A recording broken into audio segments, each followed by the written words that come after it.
welcome to another episode of the It's a Start podcast, the podcast where people who aren't experts on anything try and make sense of the world around them.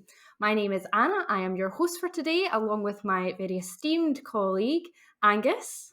I don't know about esteemed, but thank you. Definitely esteemed. And well, I said that people who aren't, experts in anything, but we are actually joined today by a very special man, Mr. Bob Tooze, who's going to take us through some really exciting stuff today all around plastics and plastics in the ocean. Bob, do you want to introduce yourself? Yeah, thanks, Anna and Angus. And first of all, I'd like to thank you for giving me the opportunity to be part of this. So yeah, I'm slightly uncomfortable with the expert tag. Let's just say, so I'm a chemist by background. I've worked for nearly just about 40 years in the chemical industry. Usually a lot of that time's been focused on new processes, developing new processes that are environmentally better. So either more efficient use of materials or reducing emissions, stuff like that. Some of those have involved plastics or polymers, as they're called, but a broad range of experience, I guess, in chemistry and the chemical industry. And I'll do what I can to try and give you some answers today. I would say 40 years, Bob. I mean, you're definitely more expert than myself and Angus. That is for sure. We're Scottish. We're very modest as people. 40 years just makes me older. Well, let's see if I show any more expertise.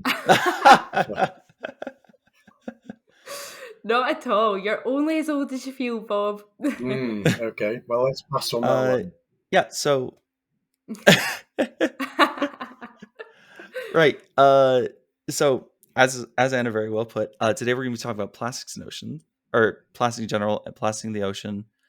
For those of you who haven't listened, we did a brief, maybe longer than it should have been, but a brief rundown of some of the bare facts about like where plastic gets in and how much plastic is in there. It's a lot, and it keeps getting in for anyone who hasn't listened. Just jump right into questions, Bob. You've said in the past to me and Anna, because we have talked previously, that the problem with plastics is complicated. And we talked about in a previous episode that for any number of reasons, it's not as simple as just stopping all production of plastic and moving back to wood and metal and glass. Is there anything we're not seeing by just saying that it's hard? Is there any particular reason off the top of your head that it's like not easy to do that? Yeah, well, I think, and I would recommend that people go back if they haven't already and listen to your first podcast, because I think you set out, you showed both the scale and the complexity of this problem. So by complexity, I suppose what I mean is there are many different sorts of plastics, and maybe that's something we should come back to at some point during this. So plastic is a catch-all for many, many different sorts of materials that are used in many applications. So it's complicated in that way, and they all have different properties. And it's also complicated in the source of these materials. And by that, I don't just mean the geographical source, because again, as you pointed out, it's actually sources from thousands of rivers, not what some people would tell you that it's just a few rivers. Yeah. But it's also to do with what makes plastic good, also make them persist in the environment. And it's complicated in the way that they reach that environment. So quite recently, I heard somebody say he's in the UK in the House of Lords. So his name's Lord Debon, and this was about climate change. He was saying the thing about climate change is there's no vaccination for climate change like there is for COVID. So there isn't that single thing that says you do that. If only there was. And so that's. You could map that across from climate change to plastic pollution. So there isn't a silver bullet, and it will take this range of measures, I think, to do that. I think the danger is that if you oversimplify the message, or you say this is a simple problem, it leads you to simple solutions.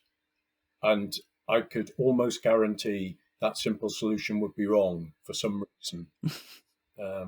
And so really there I'm talking about unintended consequences.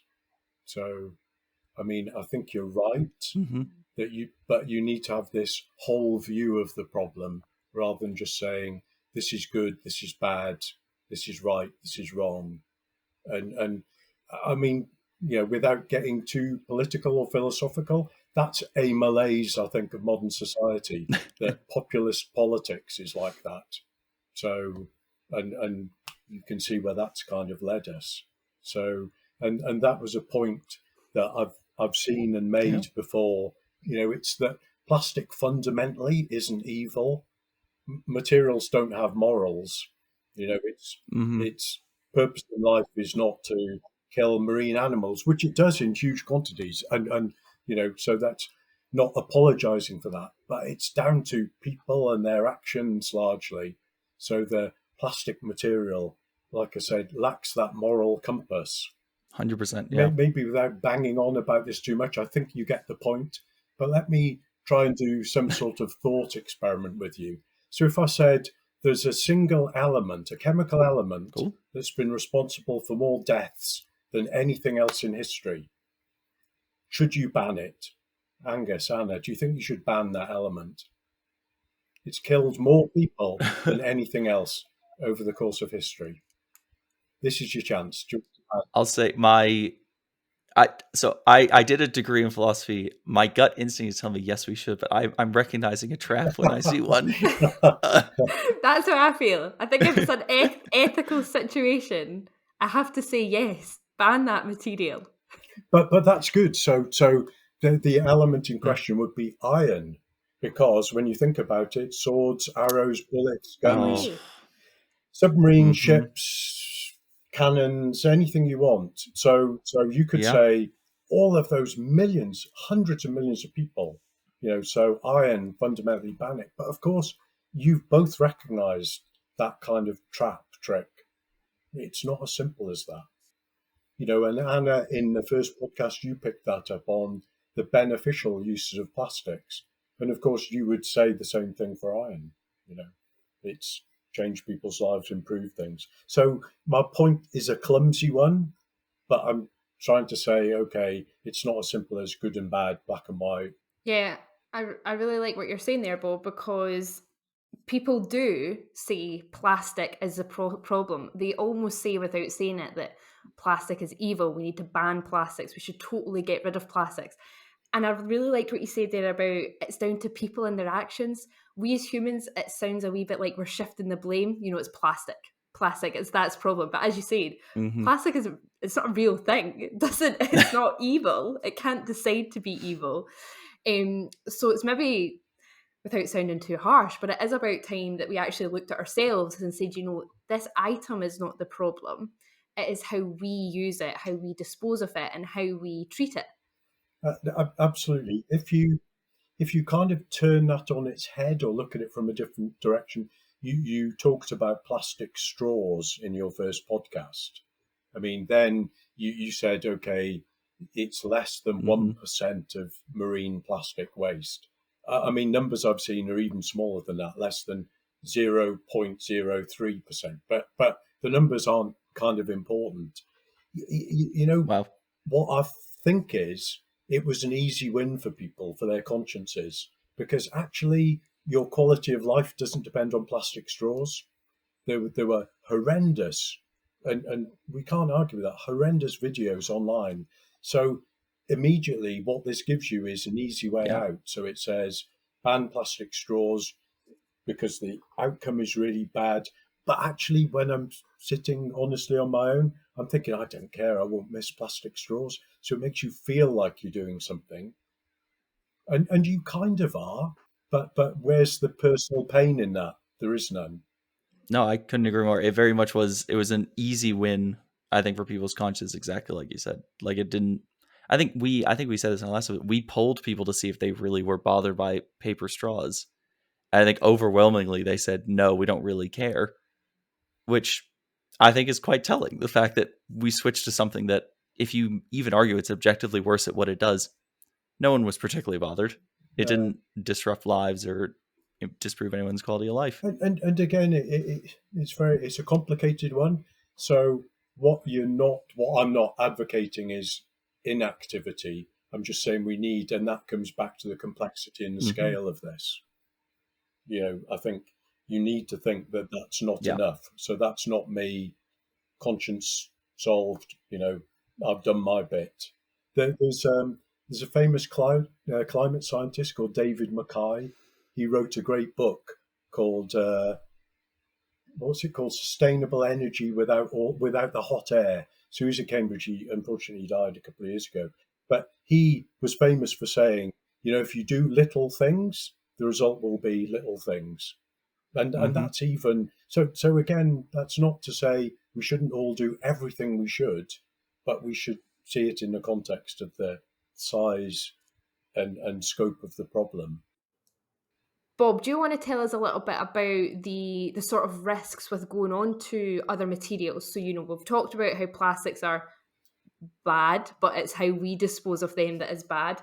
We touched on in part one of the podcast that, moving over to something like glass, which is often seen as a sort of rose-tinted lens solution, would also be difficult. I know you've got some really insightful points about moving over to different materials.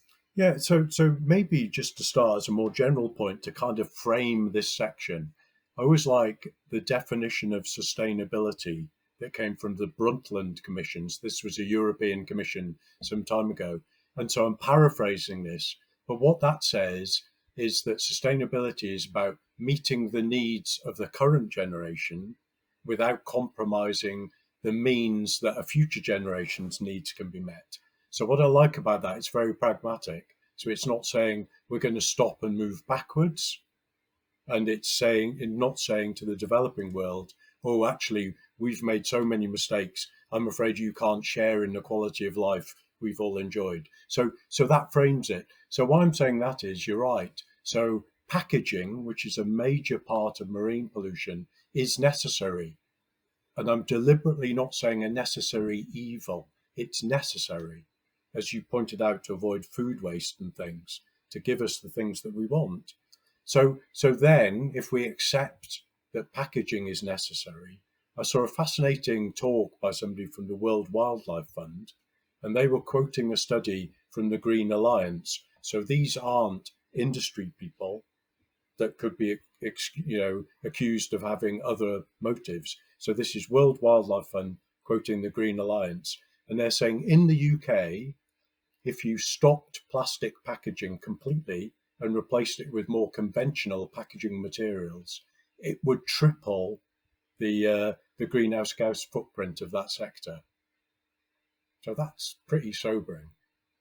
So that's saying, okay, this could have, a real unintended consequence, and that's the difficulty of kind of conflating two issues there, which is plastic pollution and climate change. I would almost suggest that they're diametrically opposed. So inversely proportional to each other, whatever way you want to see it. Because, I mean, plastic packaging, and you picked up on that, it's to do with its weight is one thing. So it means that less of your final weight of your product is packaging, because glass or metal is heavier, for instance. So I think that's an interesting point. Another one, and I mean, this whole topic lends itself to us bandying about statistics. And a part of the problem is those numbers are too big. If I say it's a gazillion tons of whatever, you can't. And Angus mentioned, the South Pacific rubbish patch, in sea being 3 times the size of France. Mm-hmm. Now, I think I know what that means, but I can't actually picture that really. So like I said, I don't Yeah. really want to start trading statistics. But another fascinating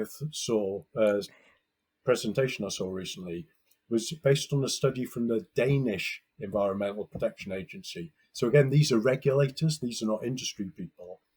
And what they looked at. So, okay, we need to get our food home from the shops. I think we can accept that.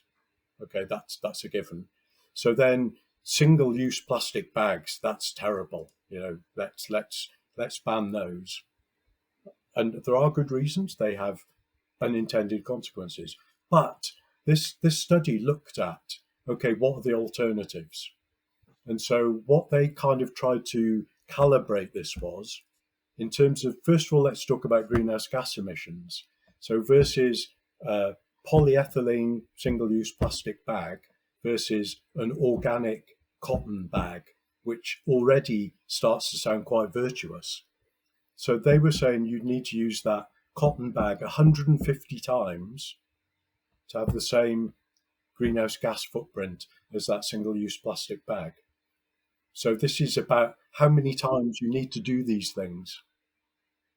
So yeah, is that? Yeah, so that's something we've heard of quite a lot, Bob, is that, if you just switch your plastic bag, your single-use plastic bag, to a reusable cotton bag, you almost to get your money's worth, to get your greenhouse gases worth of that cotton bag, you have to use it 150. Is that 150 individual times, Yeah, or is that like 150 150 uses. days? Or So with your, these numbers wow, are approximate. 150 first use, you're in kind of greenhouse gas credit then. and we all know how often we forget our reusable bags. Yeah, yeah. And they give a whole range of different materials. So I've just picked organic cotton as being a kind of most virtuous sounding one. So that's just on the basis of greenhouse gas emissions. And this is based on a full life cycle analysis without getting too technical. So that's sometimes called cradle to grave. So that's saying right from the point, how do you grow the raw materials and what are all the greenhouse gas emissions associated with all of that and the manufacturing. Even more remarkable, and I myself still remain surprised about this. So if you think bigger environmental picture than greenhouse gases, so here you think about land usage, so therefore habitat loss, and if you're growing cotton, you're not growing food, and you're thinking about degradation of soil quality, use of fertilizers, and there's a horrible technical term called eutrophication. So this is putting elements into, say, water. So a classic would be nitrogen and phosphorus from fertilizer get into seawater, and then you get these algal blooms. So if you try and capture all these things together, Yep. so that number, you have to use your organic cotton bag 150 times. I was always going to, well, go on. Let's see. Guess how many times then you'd have to use your. So if you take that bigger, holistic environmental things, it was 150 based on greenhouse gas. How much do you think it would be based on all of these things? Oh, based on everything, Bob. Okay, 150 just to get your greenhouse gases worth. Oh, let's say double, 300.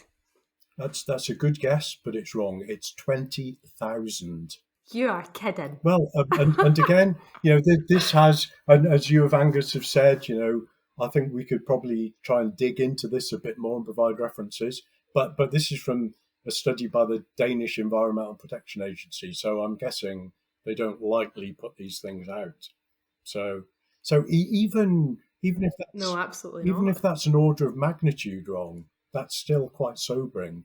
And so my point in all this is we need to be very careful and very thoughtful about the choices we make. So we're not just saying, I've done that one thing, that's me, I'm an eco warrior now, I'm saving the planet. Because these unintended consequences could, and they will haunt us all. So that won't be at a personal level. These impacts about degradation of soil, land use generally, they're real issues as well for other people. So what you've said there is there's so much that goes on when you look at plastic, and then you look at this wider issue of environmental degradation. And I think what happens often is that when we hear things like plastic in the ocean or plastic waste and plastic pollution, we almost just tie that directly to climate change. Yeah. And from what it sounds like there, perhaps the greenhouse gas issue associated with plastic isn't our number one problem. It is actually, what happens to it afterwards, the waste and all of those things. So maybe perhaps often as a society, we get kind of wrapped up in this climate change as the overarching disease and all of these things are within it, when really, would you say, Bob, that environmental degradation is the disease. Climate change is a symptom. Plastic pollution is a symptom. What was the word you used for when we let phosphorus into the waterways? Eutrophication. Eutrophication is another symptom. So I guess, yeah, Bob, what would be your thoughts then? So what you've done there, just by thinking about this, you've come up with exactly what the World Wildlife Fund talk about as a triple crisis, and they say climate change, one part of the triple crisis. The other bit is loss of biodiversity and nature, so that's another part, and the last one is pollution and waste. So it's difficult, I know, but you need to juggle those three things, have them in your mind all the time when you're making those choices. So you have come to the same conclusion as the World Wildlife Fund. They're saying none of these things are more or less important, and you have to try and trade off all of these things somehow to make sensible decisions. So Absolutely. So do you think then, Bob, that plastics are a greenhouse gas problem, or should we really be looking at plastics as first and foremost a waste problem then? Because when you were talking about the cotton, the organic cotton bag, it sounds like there's a lot more greenhouse gas intensive processes there in comparison to perhaps the production of plastic in terms of greenhouse gases strictly. absolutely. I think if there's a simple message, I would say, so it's not to belittle the problem. The problem is massive, but it's not a greenhouse gas problem. It's a plastic pollution problem, and they're different. Yeah, I think it's really good to make that distinction actually, because you do often people often plug them all under the same umbrella term and just think that they're all one. But perhaps as individuals, for us as individuals to be able to unpack these problems, having those distinctions is really quite important. So for myself, I'm buying a piece of food wrapped in plastic packaging. I'm not thinking to myself, the greenhouse gas emissions are the problem here. What I really need to think about is, where am I putting that plastic waste when it's done? Yeah, absolutely. So they're all critical problems, and they're all things we need to solve as a society, but they're different. So talking about that then, Bob, I mean, now it's a big meaty topic and there's a lot that's packed into it, a lot to wrap your head around. The reason we're called the It's a Start podcast is so that individuals like us who listen to the podcast can leave thinking, well, I know all this information, now what can I actually go and start doing? So Bob, if you were talking to individuals like myself and Angus, what do you think is a step that we can take to actually maybe start doing some things around this?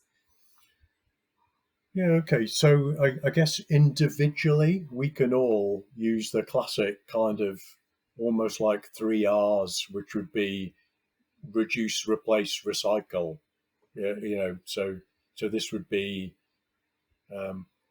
well, it's a bit melodramatic to say rampant consumerism is driving the problem, but rampant consumerism is probably driving the problem. So that's and Anna, through fuel change as well. We've talked before about fast fashion and things, and then the numbers are pretty scary. So that's the reduce side of this. That would be, do I need new this? Could this thing be repaired? Is there a way to, I don't know, almost swap or share? So that would be the reduce part. Replace, that comes back to what we've just been talking about. Replace, but do it thoughtfully. So not just say plastic fundamentally evil, actually glass is better or organic cotton is better. It could be under some circumstances, but I think you need to think about that. Final one is recycle. So, and again, you and Angus were talking about that. And these are not glamorous. These are not, immediately rewarding things to do, but it's stuff that we all kind of need to do. Yeah. And a last part of that, of course, the antithesis of recycling is littering. Just throwing stuff. And so I think there's absolutely no excuse for that. Absolutely. So, I mean, that's something really quite simple and hopefully straightforward. I hate seeing litter around everywhere. I feel like it's Yeah. a personal blemish on our society. I hate seeing it. And I do, these are things that we are taught about in primary school and almost, at a very young age. And it's almost like you've been brought up with it for so long that you start to diminish its value. So you're thinking, oh, yeah, littering, we got taught about that years ago. It's in the back of my head. I'm kind of thinking about it and maybe we won't do it. But it is actually reinforcing how important these things are. The simple step of just not littering, taking your rubbish home and trying your best to dispose of it responsibly is a huge thing to do. And it's easy. That's so easy to do. And it is the ultimate act of selfishness, I think. You kind of expect somebody else will sort out your mess. So I think even people who litter don't expect it's going to be there forever. They're going to think somebody else will pick that up, whether that's another individual or a council, a government, whatever. So for me, it's the ultimate act of selfishness. Is littering. So they would be the three things. Like I say, reduce, replace, recycle. Absolutely. And don't litter. Yeah. Well, absolutely. So what it's made me think of there, I mentioned fast fashion in passing. So you talked about microplastics before. So this is kind of out of context, but I have it in my head, so we'll talk about it. Another No, go on. terrifying go. thing I saw recently was about the source of microplastics being washing your clothes. So I'm not advocating you shouldn't wash your clothes, but again the numbers are scary. And again, we're back into phone book number. So many zeros you can't get your head around this. But what I read was that if you do an average 6 kilogram wash, okay, if these are acrylic-based clothes, there's about 750,000 microfibers that are generated through that washing process. And if it's polyester, it's about, I don't know, 500,000 per 6 kilogram wash. Oh, So, oh my God. I think that is a big thing, Bob, and that's something that people don't think about, is that as simple as washing your clothes, which you would never think that, this plastic packaging is also causing the same problem that washing my jumper is. But that's something, even washing your clothes less, and we're seeing more and more campaigns like that. So I know Levi, for example, have got their campaign where on all of their jeans it says water less, I'm pretty sure. And it encourages you to wash your jeans less, not because it will reduce the amount of microplastics in the ocean, which it will, but it tells on the campaign, it says, you wash your jeans less and your jeans will stay better for longer, because we know that washing your clothes actually damages your clothes. But that's something so incremental that if you just do one less wash a week, and I'm not saying go around with smelly clothes or anything like that. No. It worked well for me in college, but be more conscious of those things if you can. And I actually heard somewhere that if you spritz your clothes with a mixture of vodka and essential oils, that can get rid of the smell. So without even washing the clothes, you can create a little mixture and a little spritzer of vodka, just your usual Russian standard, if you like, with a little bit of essential oils, and that will get rid of a smell if it is perhaps a piece of clothing that you don't want to wash too much. But these are just tiny little things that you can do. Well, Yeah, absolutely. Maybe. Well, this is a strange thing to say. Maybe laundry becomes a habit. You think, okay, this is what I should do. And again, it's not to say don't do that, because that's just ridiculous. But it's saying, okay, be aware that lots, and again, the numbers aren't important, but microplastics will be released when you wash, clothes. 100%.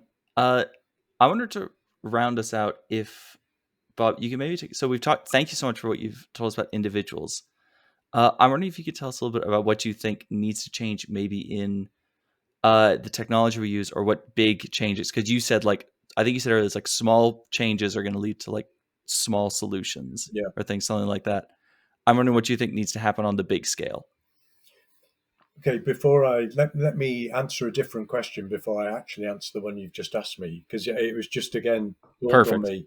Go for it. So we were talking there about littering. So another really sobering fact. So apparently, at the moment in the world, there are 2 billion people who haven't got access to regular waste collection. So for these people, there is really what is the Wow. alternative? So by 2040, that'll be 4 billion people. So if you want to address this problem, so now it's 2 billion, 2040 it'll be 4 billion. You want Mm-hmm. to address that. That means that every day between now and 2040, you need 500,000 more people to be connected to some kind of municipal waste pickup process, collection process. So again, it's the scale of this, and again, before we become too Yeah. judgmental about how different people do things, we in the developed world have no excuse because we have organized waste collection. But again, in the developing world, this Mm-hmm. just does not exist. So again, let's just bear that in mind before. And I'm not saying we are, but before blame is apportioned to people in other geographies. Just that. So and that's something that governments can do. I think governments can stop exporting, Mm-hmm. their waste to other countries, and or if they do, they can pay for it, and that can be invested in infrastructure and things. That would be a huge improvement.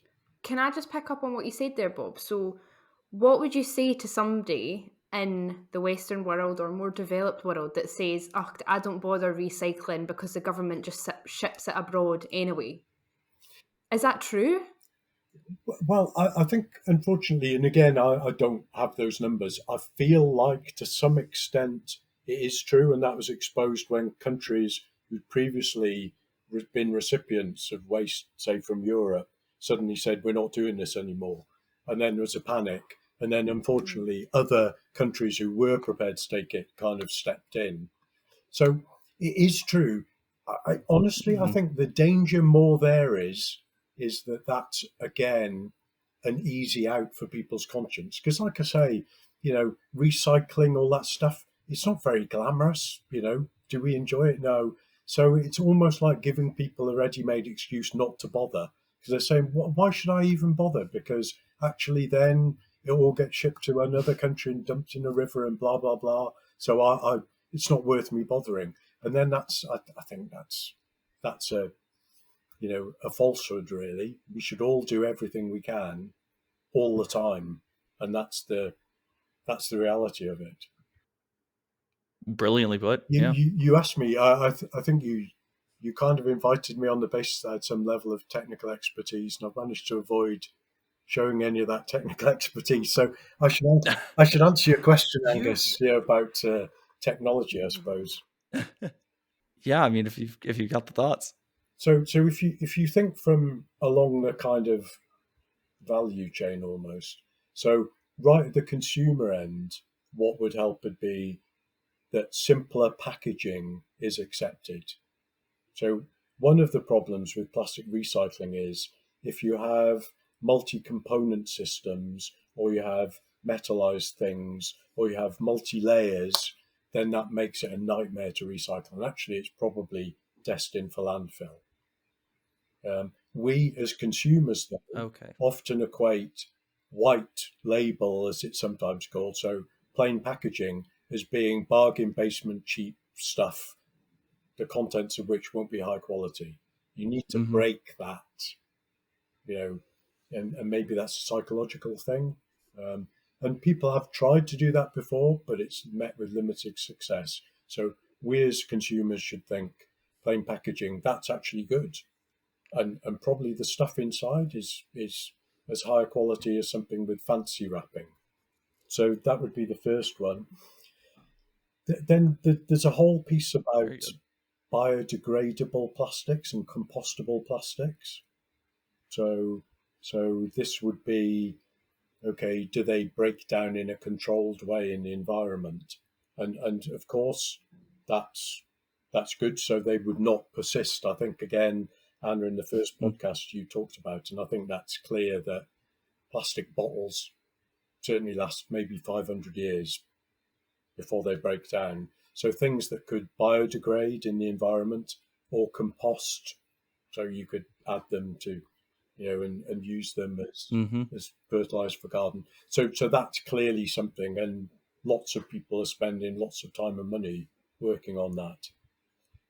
I think the issues there are probably about definitions, which is kind of dull but important. So I could argue that even a plastic bag is biodegradable because eventually it'll break down. But of course, that's not true. So you need to have standards about Yeah. under what conditions, over what period of time does this break down or compost? Is it in a specialist composting facility, or if you bury it in your garden, will it break down? So biodegradable and compostable, that's one thing. Um, the, Can I ask you a quick question about that, yeah, Bob? certainly, yeah. Sorry, about the around this is a big question for me. So, we've seen a big move actually in some coffee shops and things like that to compostable coffee cups. However, so when I first heard this, I was like, brilliant, coffee cups, compostable, which if they do then get littered, at least they're going to break down at some point. But then I heard that they can only decompose in a specialist plant. Yeah. And then the question for me then is, if there's only general waste bins, when you're out and about, if you go on a walk and you're up in the woods and there's just a general litter bin, who's going through that and picking out the compostable coffee cup to take it to the compostable plant? Because I think that's something that, again, maybe it helped our consciences a Yeah. wee bit to say, oh yeah, it's okay, they're compostable, but are they actually being composted? So I think you're absolutely right, and that's what I was saying before. Really, it does come back to dull things like standards and definitions. The way that Mm. the waste is segregated and then treated. Plus, we as consumers, we need to know what compostable means. Rather it being like a general term that Mm-hmm. says Yeah. eventually it'll break down into stuff. And that's the next point maybe I would make, is that when you say it breaks down, so it's compostable or it biodegrades, so there are two things I would highlight there. One is, on the way to that, does it break down into very small particles, microplastics, and then does that enter Mm-hmm. that kind of cycle that you talked about? And does that change? So first of all, does it just get chopped up in smaller and smaller bits? So that's one. And ultimately, even with compostable things, you have to think about, so, it's stuff like matter can't be created or destroyed. So what does it go to? So some of the outcome of that are greenhouse gases. So it will liberate CO2 or it will liberate methane, depending on the conditions that it breaks down under. So you do need to also kind of be Mm-hmm. aware of that. And this is really technical, complicated stuff. So then again, we'd be looking to governments, experts to set this out, because I think what consumers need is clarity. So it's kind of the equivalent of traffic Yeah. light systems on food or something, which would say, okay, well, I know roughly what this means, and I'm making a conscious choice based on good facts. But you can't expect people to Yeah. leaf through things on a supermarket shelf and say, "Oh, hang on, that's polyhydroxybutyrate, so I know that breaks down." It's never going to happen. So something like that could be really, well, I think it's necessary. So going back to the idea of biodegradables, again, recently I saw a very interesting talk from Professor Tony Ryan at Sheffield University. So Tony, and I would recommend, if people can watch Tony Ryan talk, I would pay money to watch him talk, because he always has deliberately provocative views. So not, yeah, provocative, I think. Mm-hmm. So he gave the Royal Institution Christmas lectures a while ago. But anyway, at this, what Tony was talking about he entitled his talk, he called them neo-fossils. And people go, neo-fossils, what's that mean? And basically what Tony was talking about was burying plastic in a very well-controlled way. So it's not as, because actually when you think about it, and that's his point, our problem with plastics is that they're very long-lived. But that's also a good thing. And let me try and explain that a bit more, if I can give you Tony's view on this. So first of all, this would come back to another topic, which would say you should make plastics from renewable resources, and preferably you should try and use carbon dioxide. So this biogenic, so this is carbon dioxide that already exists, or use plants that have used photosynthesis to utilize carbon dioxide to build biomass. So this is then removing CO2 from the environment. So Tony's view, and then you use renewable energy, or you use green hydrogen. So again, this is hydrogen generated from water that you've used renewable electricity. So again, the carbon footprint is pretty small. And then you make your plastic and you use your plastic, but then at the end, you don't want it to biodegrade, because that'll release greenhouse gases again.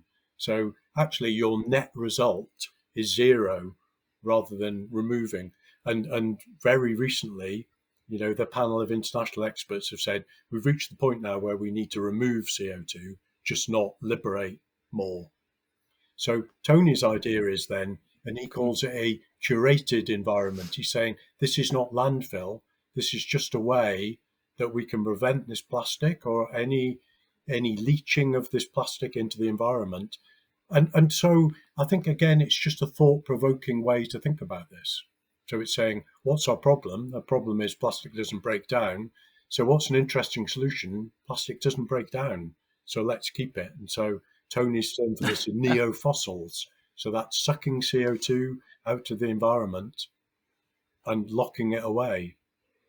And maybe that's for the future. Because, is that something? Sorry, Anna. Yes, sorry, Bob. I was just going to say, is that something similar to using plastic as a form of carbon capture? Yeah. Is that kind of what you're saying there? Yeah. So obviously, yeah, taking carbon out of the atmosphere, because now I am not a chemist, but in very simple terms, I know that you need carbon to make plastic. I guess any listeners out there, if you don't know anything about the making of plastic, I know for certain you need carbon. Yeah. So would it be a case of, we've got loads of carbon, using that to create plastics, and then are you saying that there's a way to just keep them those plastics as they are without them actually breaking down? Yeah. So that's the opposite of biodegradability. So, like I say, Professor Tony Ryan, University of Sheffield. So you've struck another interesting thought that a thing that is worth saying. So if you think about energy, it is definitely possible to decarbonize energy. So wind turbines, nuclear, whatever you want, tidal. It's not possible to decarbonize materials. And that should be very clear to people, just from the point you've made there. So what you can aim to do is defossilize materials in that way. So what I mean by that, not use hydrocarbon resources.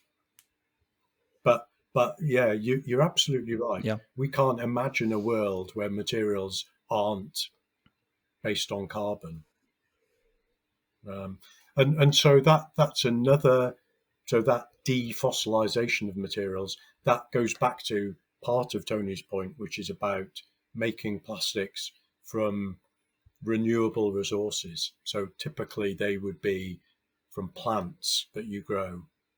Again, what's the trap that you could fall into there? It's to, have this, what became known as food versus fuel debate. So bioethanol was used in fuel, but because you use corn to make bioethanol, you put the price of corn up and you cause food poverty. So you need to be careful of that. So this would be non-food based biomass. So the bits that neither man nor beast can eat and derive nutritional value from. And you could grow these things specifically, and people are doing that. So that's another technological kind of option really there. So not fossil based. Maybe the final one, and here maybe I've saved the detail till last.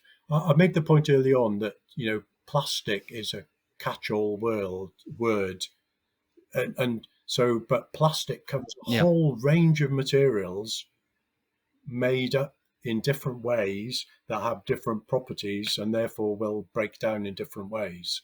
So possibly, and it's been argued, so that circular economy, the only truly circular economy way to think about plastics is to do something which is called chemical recycling. So what chemical? So okay, let me give you a kind of a starter class in polymers. So people often think that polymers. If you visualize polymers, think about spaghetti. And that's a pretty good analogy. So they're long chains that kind of intertwine, and that gives you the mechanical properties. So if we zoom in a bit more on this spaghetti, that makes it seem like these are just a single kind of amorphous material. So my analogy would be, no, and I don't know if maybe this works or not. My analogy would be like, people make daisy chains. So if you think about making a daisy chain, so from that unit that you make a daisy chain, it's got a head and a tail. So it has a different structure. And then you link these together. So chemical recycling would be that you take your daisy chain and then you unpick it and you get back to daisies. So you can make the same or different materials again and again. So this is not now just heating it up, because that wouldn't work. That wouldn't work with daisy chains. Mashing it up.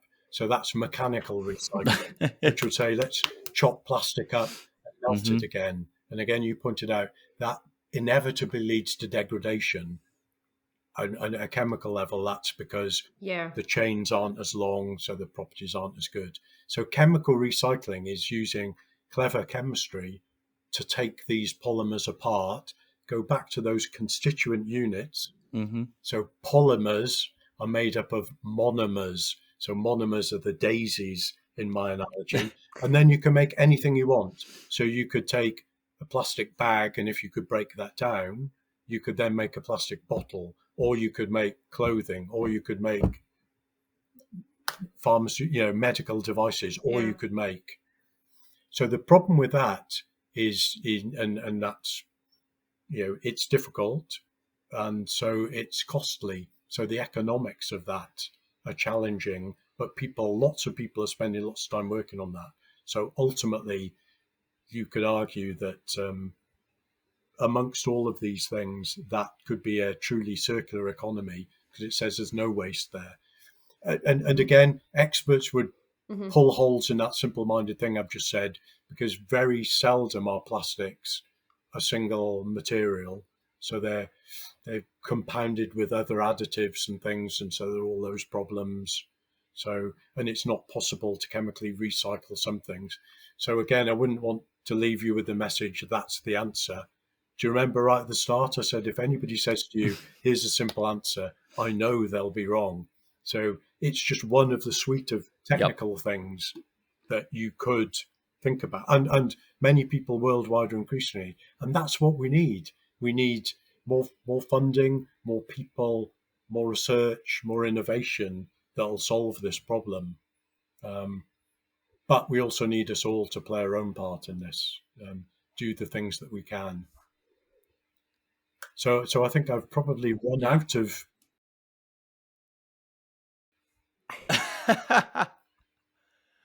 Well, I mean, but everything you said, I'm blown away. That was incredible to listen to. Thank you again so much for coming down. That was awesome. I think we're pushing the end of our time here, so I think we're gonna have to call it for the second episode of our plastics miniseries.